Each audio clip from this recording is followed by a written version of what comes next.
usiku nena kimya, matangi ya maji yana pipe mbili, machozi yanatiririka pole pole.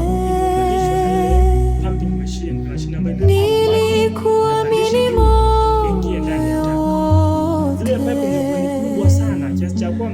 lakini umeondoka bila kusema.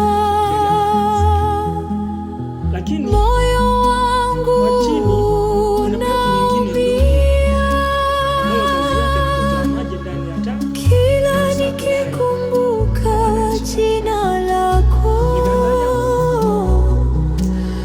Mapenzi yameniacha gizani, sasa nalia peke yangu.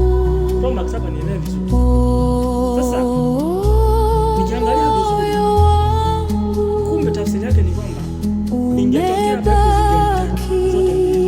na maumivu ndani ya tanki na pipe ambayo inatoa maji ndani ya tanki. Maana yake ndani ya tanki pale kisingebakia kitu.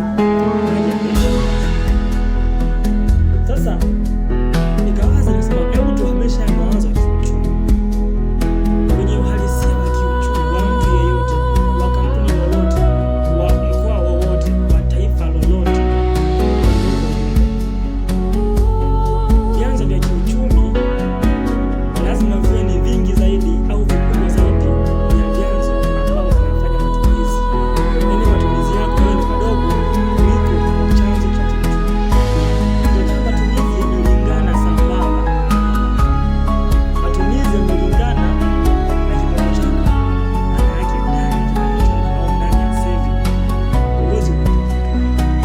Kwa hiyo ili kufanya saving ya mtu yeyote, kufanya saving kwa ajili ya maendeleo ya kesho, kufanya saving kwa ajili ya kufanya higher investments, lazima matumizi yako uminimize matumizi, lakini pia uincrease nini?